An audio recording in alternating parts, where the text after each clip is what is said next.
You've got black guys come up in the big leagues today, never heard of Jackie Robinson. That's the truth. Since the beginning of professional baseball, the black man was not allowed to play in the major leagues. A color line denied stardom to men like Josh Gibson, who could hit 70 home runs a season and batted over 400 several times. Cool Papa Bell, faster than Ty Cobb and with enough speed to score from first base on a bunt. And Satchel Paige, who pitched over 100 no-hit, no-run games in a career that spanned 3 decades.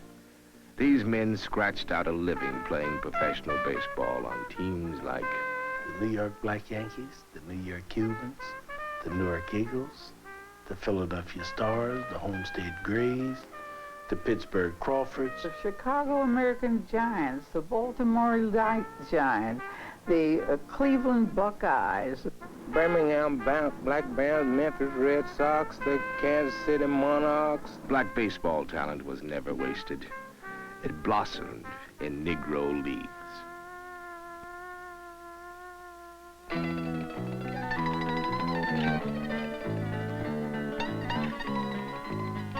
Every spring, a caravan of black teams crisscrossed the country to play baseball. They took on all comers in major league ballparks while white teams were on the road and on the smallest backstreet diamonds.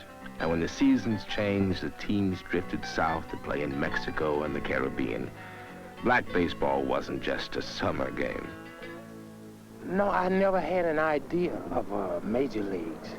I never had an idea. All I wanted to do was play baseball. And I believed that I could play baseball in the Black League. In the early part of the century, black baseball was loose. There was no organization. Barnstorming teams often folded on the road if they couldn't make meal money. There were no rules to stop a player from jumping teams for the promise of more money. And while the diamond exploits of Babe Ruth and Lou Gehrig made them rich and famous, black ball players of equal ability had to survive on $1 a day. But in the 1920s, Rube Foster took control. As manager of the Chicago American Giants, he organized black baseball's first viable league, which eventually evolved into the Negro National and American Leagues in the 1930s. Foster was black baseball's founding father.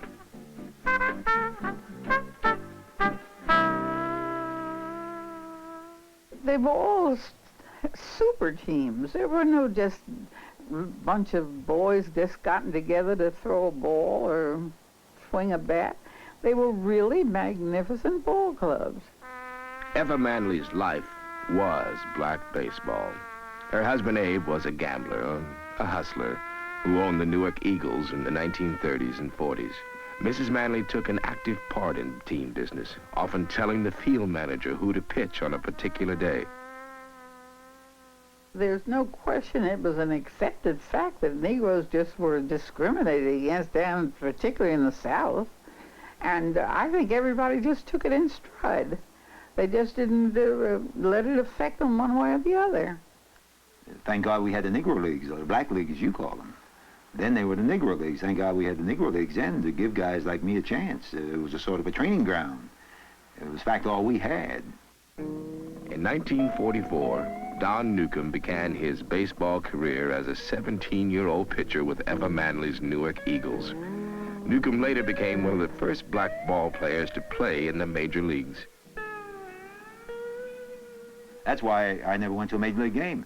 Major League Baseball didn't interest me because we had nobody there to look up to. I never had an idol in baseball. Never had an idol until Jackie Robinson came along, Roy Campanella. Now that's the strangest thing to say, but I never heard a Negro ball player in those days talk about playing in the major leagues because we always played them at the end of the season. They made up all-star teams and some of them intact, and we always beat them. The records will show that. We beat them always a majority of the games. David Melodger, Gentleman Dave, played for the Indianapolis ABCs and Rube Foster's Chicago American Giants in the 1920s. He was one of the best infielders of all time, and later one of the game's cagiest managers. I never sat in any but one place during all of my managerial career. I never stood up on the field. I never moved my seat. I never went any place during a ball game except in that one spot where every player could find me on the field. So And I directed every play. the big event every year in black baseball was the East-West All-Star Game, which began in 1933 at Comiskey Park in Chicago. That was the same year the major leagues held their first All-Star Game, also at Comiskey Park. The East-West game attracted large crowds that came to see black baseball's best. The game proved that great baseball talent, despite phantom status, did exist in the Negro leagues. Oh, we had men about 100 could have made the big league for that concern. About 100, not about a for twos or threes. About 100 could. They had a lot of Satchel Pages out there. Men could throw the ball hard as me. Many say that he is the greatest pitcher that ever played the game. Satchel Paige is a living legend. He dominated black baseball in the 1930s and the 40s. Satchel pitched in more than 2,000 ball games, give or take a few hundred. But he still had to wait until he was 42 years old to become the Major League's oldest rookie in 1948. And anybody ever seen me throw, they tell you I could throw pretty straight. I couldn't. I came up from down in Mobile when I was throwing rocks like you heard them say. I could throw rocks straight, 'cause I used to kill birds with rocks. There's no maybe so about it. Their baseball skills were magnificent, but the life was gritty.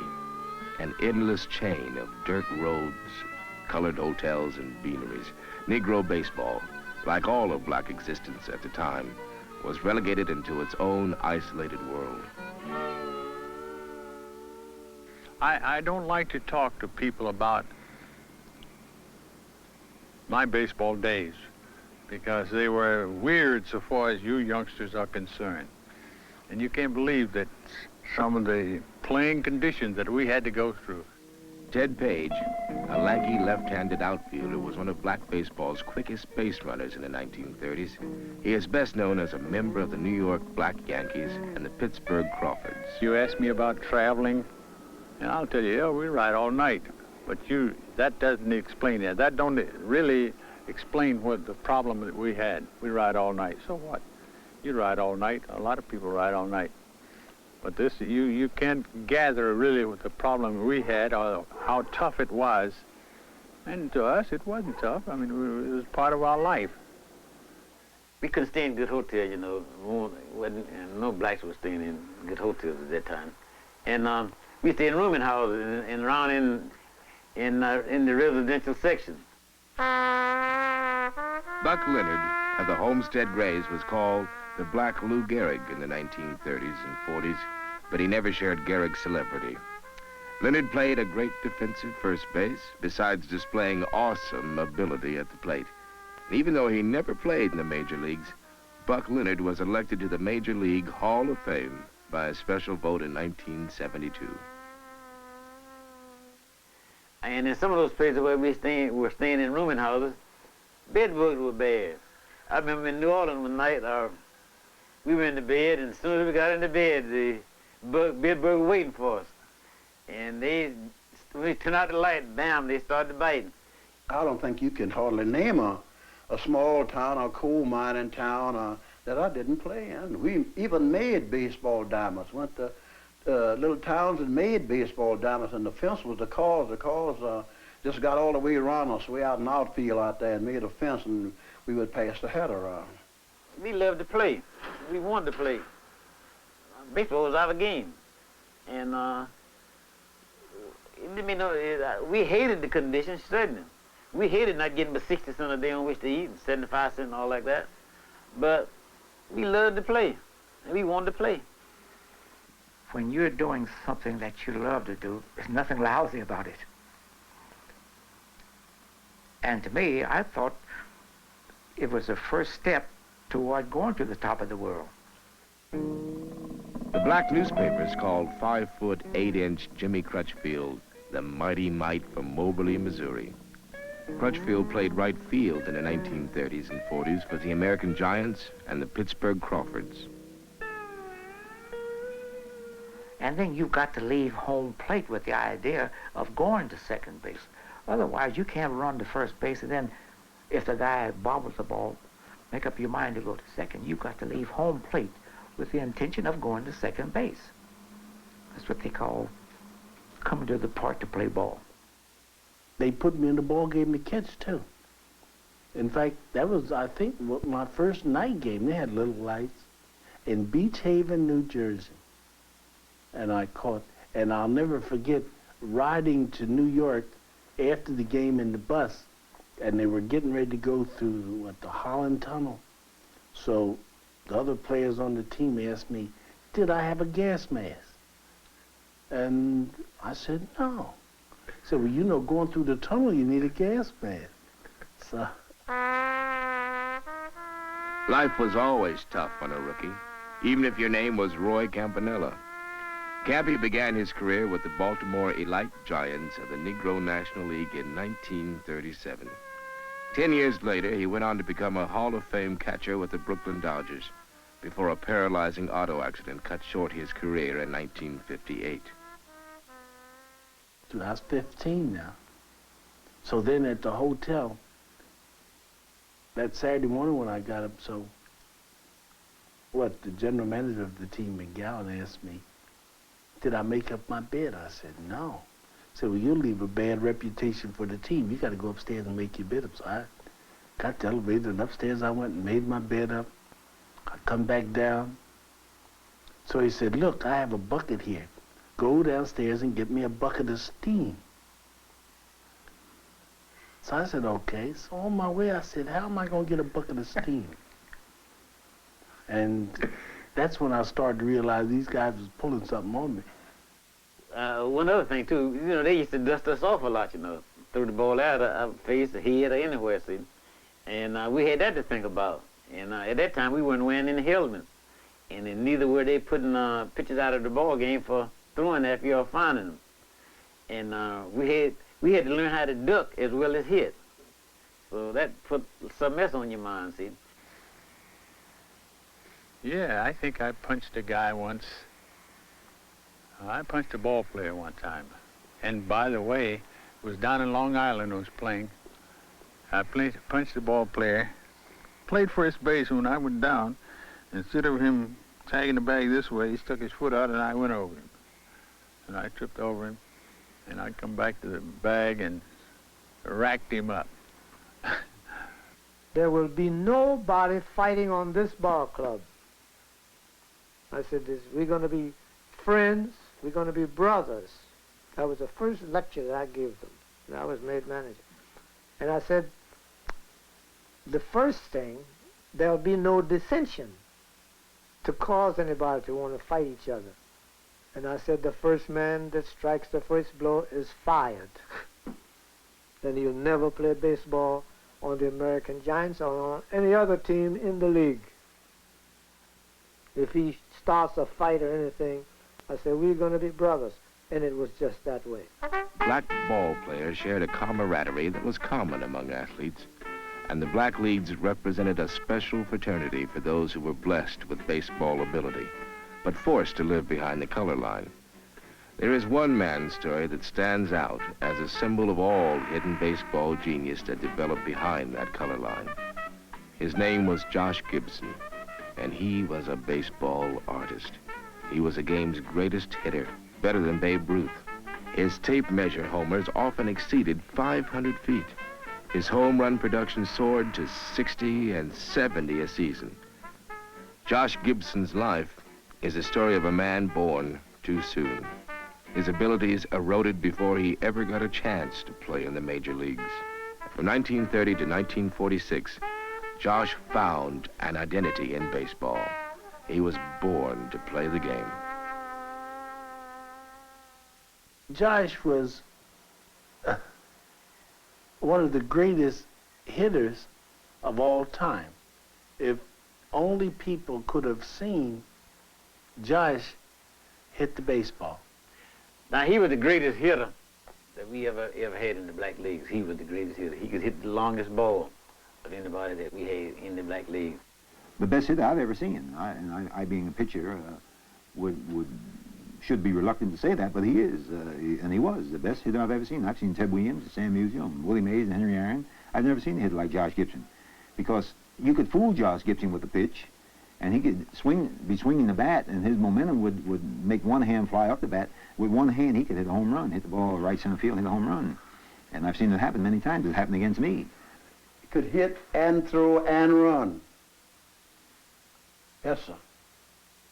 First time I saw Josh was in 1944. Well, he was an outstanding star. He was an outstanding star. And I'm a young third baseman in the league, and we playing him in Washington, D.C. And I don't know Josh from nobody else. I just hear the guys saying to Josh, I'm with the Birmingham Black Bands. Sam Hairston, now a White Sox farm instructor, remembers the first time he got a good look at Gibson. Bunt signal was in order, you know, and Josh was up. So I don't know Josh from nobody else. So I breaks in for the bunt, and Josh don't swing. He hollered over to the manager. He said, hey, what y'all trying to do, get this guy killed? And the manager looked and saw me. He said, time, get back, way on the edge of the grass. And I got back on the edge of the grass, and Josh swung. And the ball, I did like this, and the ball went right across my chest, a one-hopper to the left field, right across. If I had been in, I'd have got killed. As a youngster, coming along and being able to play against a guy like Josh Gibson, I looked up to him, and always will. Oh, man, he was awesome. I remember one year in Mexico, we were playing, and we had a Mexican fella pitching for us, and I told him, we get together, you know, we talk about the hitters in the clubhouse, just like anything, and I said, now, this guy, you got to pitch way from him, down. We keep the ball down on him all the time. Keep the ball down. I said, don't get it up, because if you do, he can hurt you. So, Quincy Troop was a solid hitting catcher and a manager in the Negro Leagues for the Cleveland Buckeyes. And for 15 years, he told pitchers what not to throw to Gibson. so he wanted to throw the curveball. And in center field was 450. I got the picture in my scrapbook, shows you center field 450. Behind that is about far from here, almost across the street over there, and a Coca-Cola sign. That's where he hit it, off of this guy. And he had to know that he would have been a superstar in Major League Baseball. He had to realize that himself. He didn't do too much talking about what he's going to do. He wasn't the braggart type of kid, you know. You find guys who will say, I'm what they're going to do long before they ever did it, and maybe they never make it. But not Josh. He wasn't that type. He went to Mexico and played. And when Josh come back, he took sick. And I talked to him a lot in Washington. But I never could find out exactly what went wrong with Josh. He got to be alcoholic and all of that. I think he just drank and drank, and that's probably what happened. All of a sudden, if you were a great star and you thought that you were going to go on forever and you're not prepared for anything else in life, and then you find that you don't have it anymore, you don't have any money, all of that works on a guy's mind. Josh Gibson died of a stroke in the winter of 1946. He was 35 years old. The color line collapsed in that same year. Branch Rickey, owner of the Brooklyn Dodgers, signed a second-string infielder named Jackie Robinson from the Kansas City Monarchs. Finally, black ball players could get a chance to prove themselves in the big leagues. But for many, the occasion was only a sad reminder that they had been born too soon. Branch Rickey Jr., a Pittsburgh Pirate executive, remembers why his grandfather took a chance on Robinson. I'd have to say that it was a hunch. Robinson had the college education. He had the exposure to the military. He had operated and functioned in formal systems, and he had been a star already. He had been an established star in his college football days. And then I think Grandpa was in his personal interview with him. He was just so impressed with him as a person. I'm so sure about that it was not just that he wanted a colored man at the time. He picked Jackie Robinson because Jackie Robinson was a college man. He knew he had a nice, good contact. But the thing that I'm sure made them decide to put Negroes in the major leagues was money. I would think that Jackie was an ideal man, because I can think of some of the guys that wouldn't have done as well mentally, because I can think of some guys that would not have taken the abuse that Jackie took. I know Jackie was the right guy. And I would say 1,000 times I'm glad it wasn't none of me, because I couldn't have took it. I know good and well I couldn't have took it. We had to. We had to endure the uncomfortable things that came into our lives, because, man, we had a job to do. And Jackie was the father. He was the father of the whole program. And what he did and what Roy Campanella did and what Don Newcomb did was predicated upon our abilities as men to do the job that Branch Rickey had put his life and reputation on the line to do. And we had to take it. Branch Rickey had more to offer those 16 prejudice owners than just a little black boy. He had all those 50,000 black fans.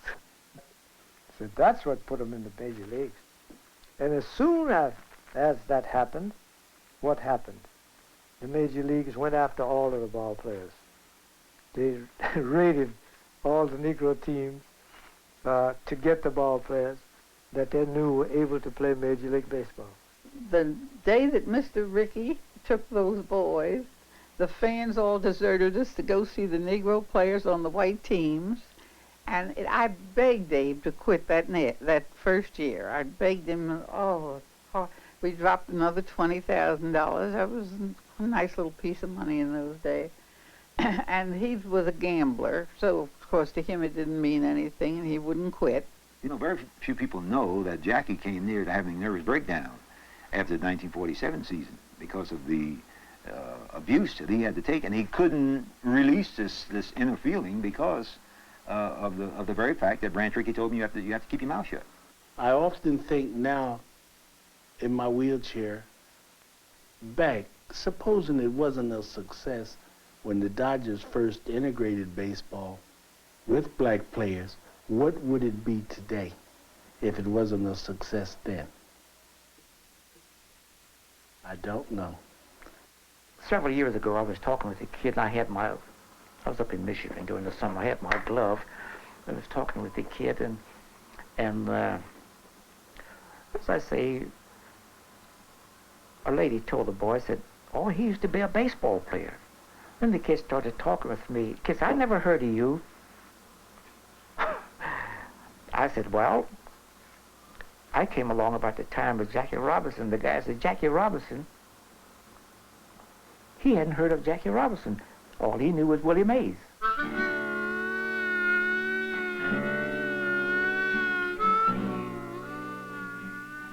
Suffering from the depletion of talent, the Negro Leagues died in the early 1960s.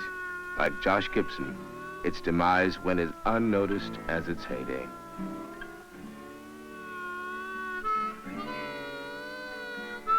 Black ball players lived and loved their game, and today they still speak about baseball with a passion unspoiled by the years.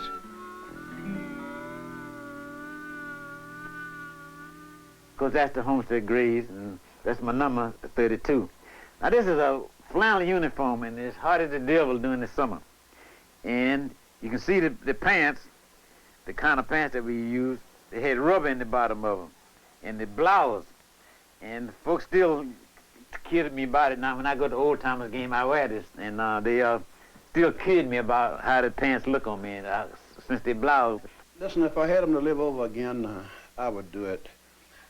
I had more fun in life, I believe, as anybody in the world with less money, and I saw more of the world, and saw as much of the world as anybody got as much money as Rockefeller, if you want me to tell you the truth. And if I had to pay the money to go over those spots, I'd have to have me a truck or something like that to, you know, carry behind me the places that I have been. And when the ball went out of the park, I got the biggest thrill. There was something about that ball sailing out of the park that just, I don't know what it did to you. Every time I look on TV or pick up the paper and read about some kid that I've had something to do with, this is the pay. This is the thing that really makes me proud of myself. I had a dream the other night. I singled off of a left-handed pitcher across second base, and I just kept running, but I never could get to first base. That's tough, I'm telling you. I just kept running, and I knew the guy was going to throw me out eventually, but I couldn't get to first base. It's nice to have dreams. You know, I guess I'm a dreamer. Sometimes I ride along on my job and I have much to do. I think of what I might have done. But then everybody does. Everybody wants to dream about his future or what he could have done during the, you know, in the past. But I can't believe that I would be any worse than some of the ball players we have in the major leagues. Black baseball was both great and sad, a bittersweet era. All that remains are the memories and stories of those who rode all night to play the game.